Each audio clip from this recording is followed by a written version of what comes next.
watch any golf course vlog or review videos on YouTube, such as those by the likes of Rick Shiels, Peter Finch or Erik then you'll no doubt have noticed that they use shot tracing technology to illustrate their ball flight for pretty much every single shot.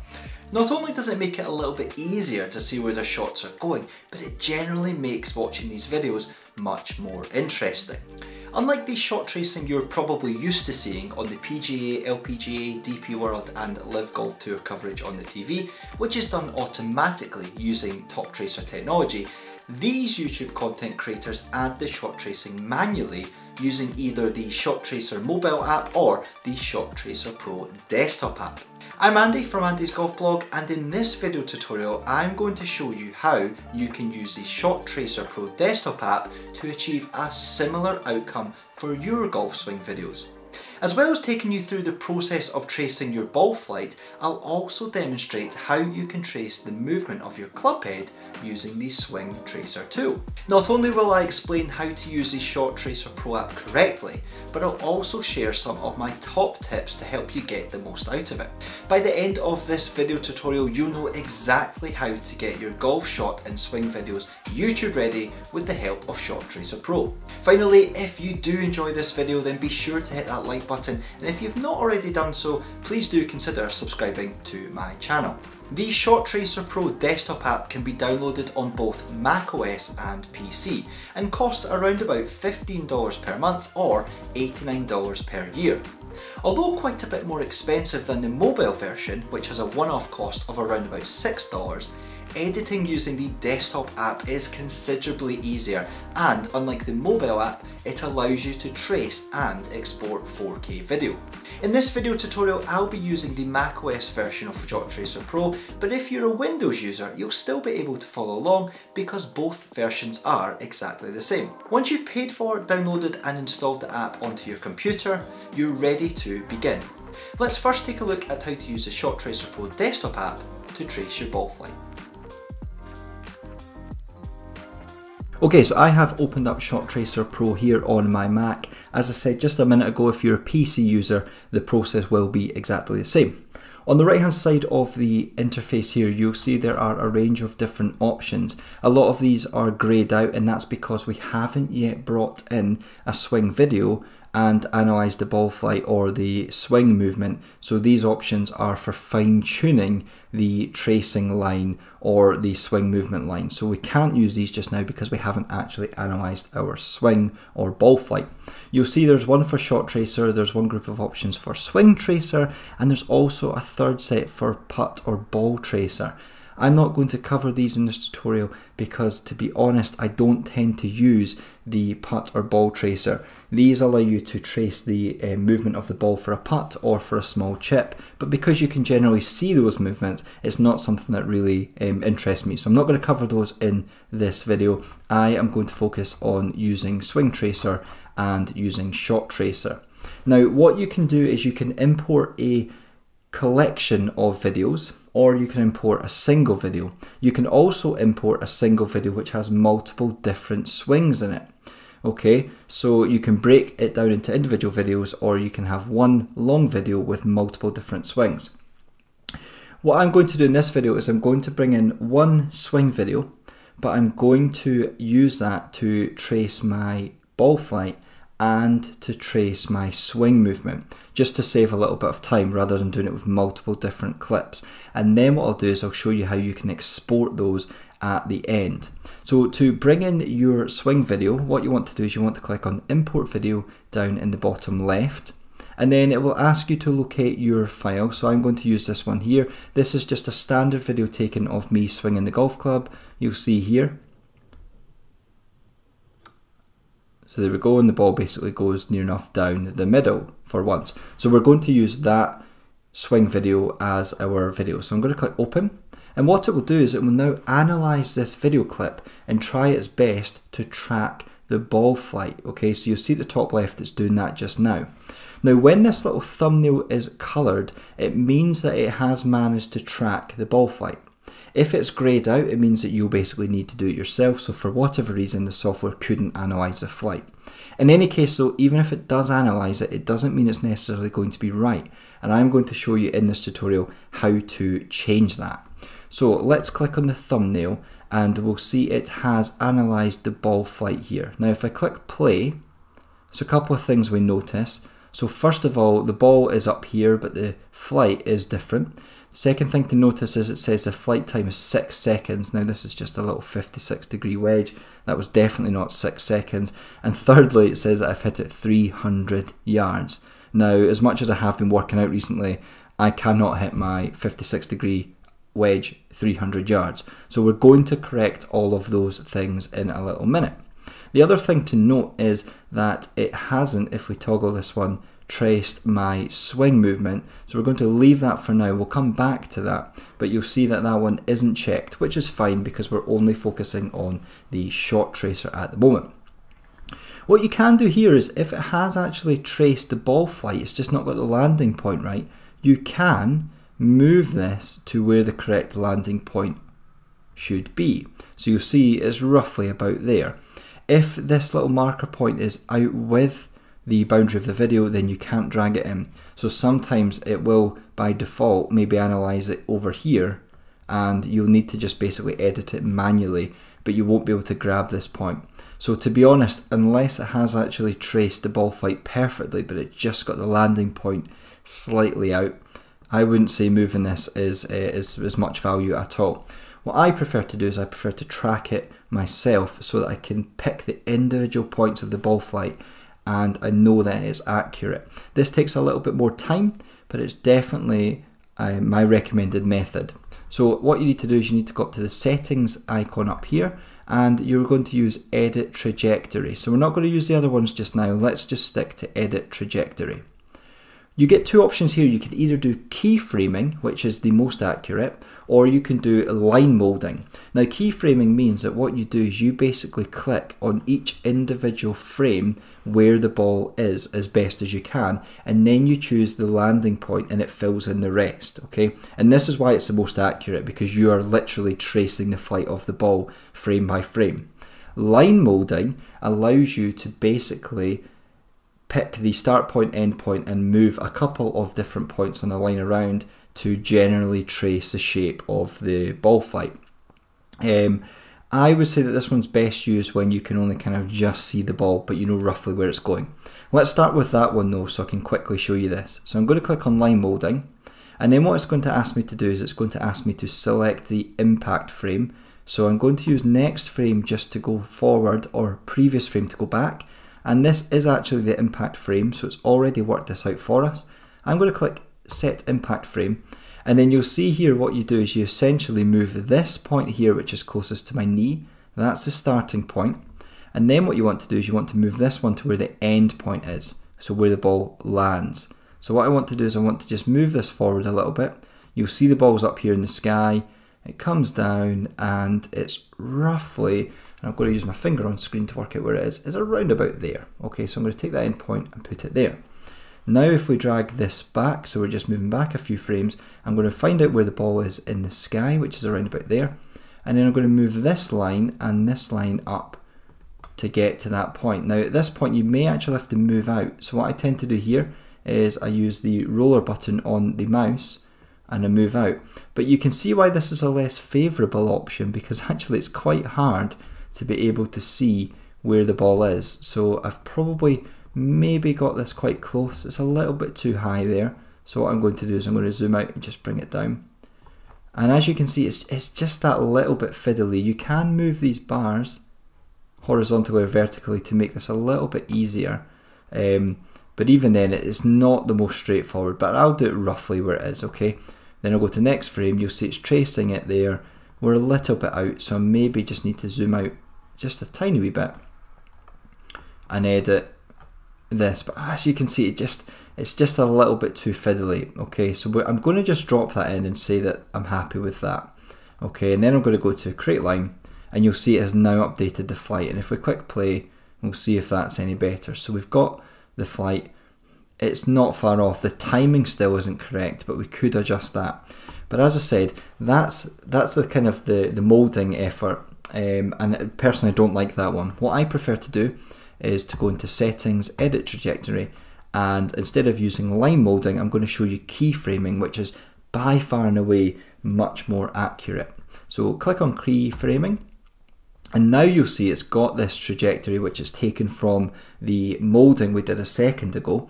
Because it's not totally right, I'm going to go to reset to set impact frame, and now we're at the impact frame here. I'm now going to go to next frame just to make sure, then go back to previous, so this is definitely the impact point, and I'm going to click on set impact frame. Now, this is where this tool is much better. So first of all, you want to click on auto skip if it isn't already ticked.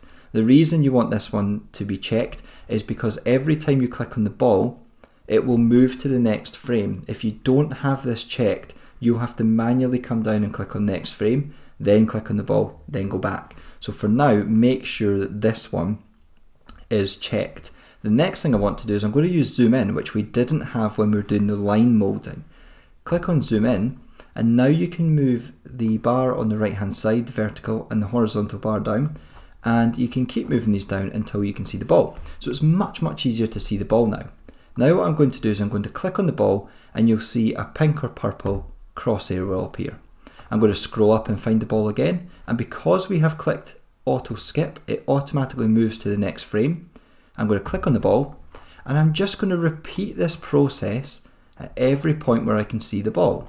Okay, so as I said, it's a little bit more time consuming, however, it means that we're being a lot more accurate than trying to move those lines and those points. So you don't need to go all the way with this, and actually it comes to a point where it can get quite hard to see the ball. So this is a really nice sunny day, but if it was a little bit overcast, it might be quite difficult. Now what you'll see here is every time I'm clicking on the ball, it's moving, but we're now getting to the point where the ball is kind of masked by all of these crosses. I can see the ball is starting to come down now, but a little handy tip is if you left click and hold, all of the other previous points disappear temporarily, and they allow you to focus in on the golf ball. Now here it's not imperative that you track the golf ball all the way down, because what you're going to do is you're going to set a landing point in just a second. So what you might want to do here is you may want to follow it all the way down. If you can keep seeing it, that's fine.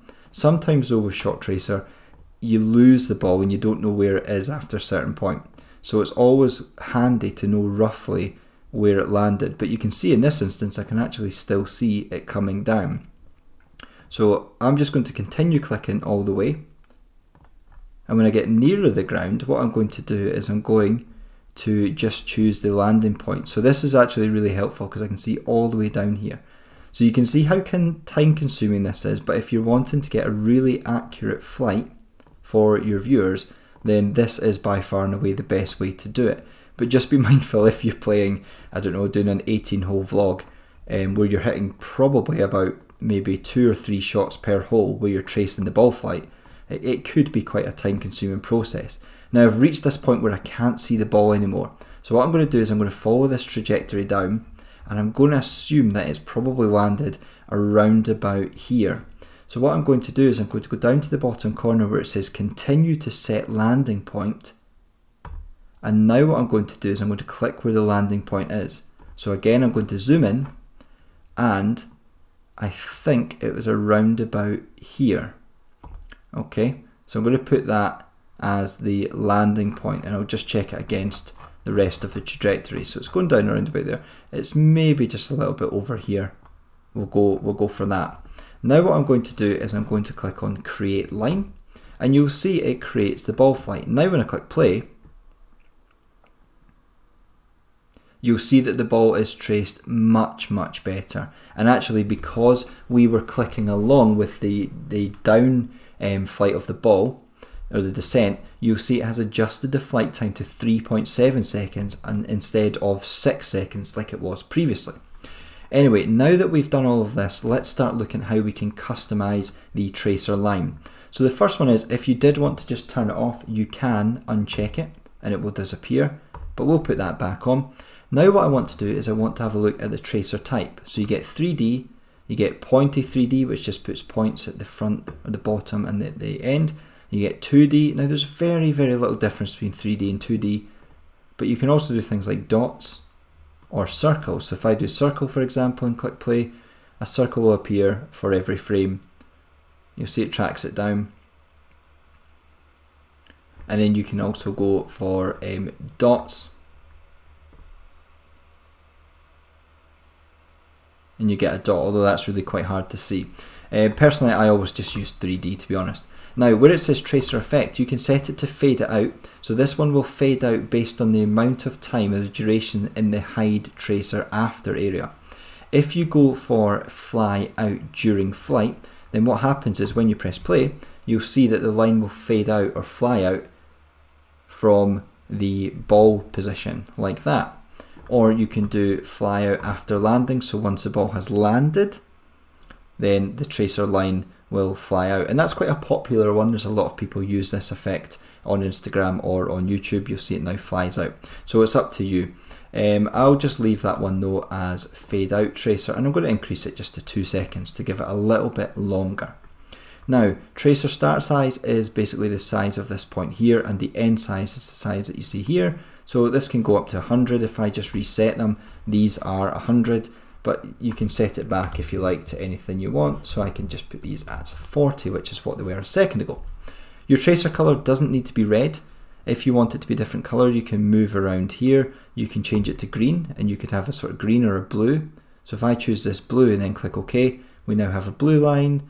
Or what we can do is we can maybe go for a sort of like a black line, and you'll see we've got a black tracer. So you can customize your tracer however you like. If you want to go for green or whatnot, you can change green or blue in here, or I can go back to red, and all I need to do is move this slider up to red and choose red at the bottom. And of course you can put in your own hex values in here if you want to, or your own RGB values, so you can customize the color to be exactly like you want it.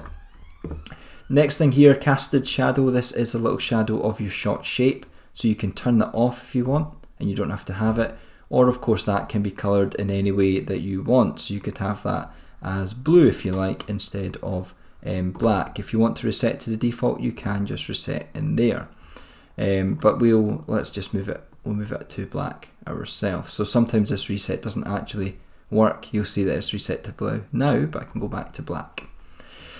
There, so we've got darken line on descent, so you'll see that we've got a solid fill now, or a near enough solid fill, or you can have it a little bit darker where it lands, and you can also fade the start of the tracer or the end, so you'll see it's now solid, or you can fade it from where the ball is. A couple of other things to highlight: lock, peak, shift. I tend to leave this locked, but you can unlock it, and you'll see it just changes the peak point there. So as you move the properties of the swing analysis or of the ball flight, it can either change the peak point or you can lock that as it is. So I tend to just leave that locked.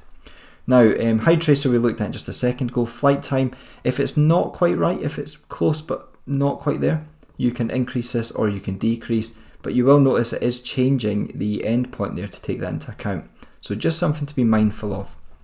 And then a couple of other things, you can do outlines on it. So if I make this a value of 100, you'll see it outlines the tracer, or if I put it back to 0, then we don't have an outline, but you can change your outline color too. Two last things that are worth knowing about. First of all, apex. If you toggle this one on, which isn't on by default, you can have the apex point, and that could be any value that you want in here, and you can have it on the left by default, or you can change it to the right. I always turn this one off because it's really hard to work out what the actual apex is in terms of feet or meters. So whilst they have this kind of data on tour level stats, it's not something we really can put that in as amateurs. Show distance though, that is always on by default. What you can do is you can have that on left or right depending on your footage. Because I have shot this with me in the middle, and the camera for shot tracer footage is often meant to be a little bit behind you and to the right, almost where you can see this shadow, I wouldn't really be able to use this as it is because we can't see what the total yardage is, so I could put it back to the left if I want. The key thing here though is I did not hit it 300 yards. If it was only, I don't know, 65, I could enter 65 as a value, and it's in yards, but we can change that to meters, and it already converts it for me. So it knows that 65 yards is 59 meters, and if I put it back into yards, it becomes 65 yards. So that is how you can bring in a video into Shot Tracer Pro and how you can trace your ball flight using either the molded tracing or using the keyframe. Now personally, the keyframe for me is worth investing a little bit of time in making sure that you can get the most accurate ball flight, because if you're putting this kind of content into your videos, then it is definitely worth putting in the time. There's nothing worse than when you watch a video and the ball flight is nowhere near what the person's tracer line is showing. And of course, I have taken you through the process of updating all of these individual properties. Now, if we were happy with this and we want to just go as it is, then what we can do is we can export it. You'll see at the top here it says output resolution, so you can keep it the same as the source. So if you've brought in like a 4K file, you can export in 4K. You can have 1080 full HD or 720, which is just HD. This footage is actually 1080, so 1080 would be absolutely fine. But if I don't know what the footage is, but I want to keep it consistent, then I can just choose as source. Export as, now you'll see it says entire video from start to end. So this is the full clip, including the little bit at the end where, like, after I've hit it, I kind of walk away a bit. So what we might want to do at this point is we might want to trim this and say trim individual shot sequence. And what that will do is it will stop once the trajectory line has finished drawing in. So personally, I always just do the entire video, and then you can trim it if you want to. I might want to, for this one, just reduce the tracer to 1 second, because you can see after I've hit the ball, I'm walking away. So I'll just double check this. It's hit the ball in. Once the ball lands, it will last for about a second. It will fade, and now I go to collect my divot. So actually that's totally fine.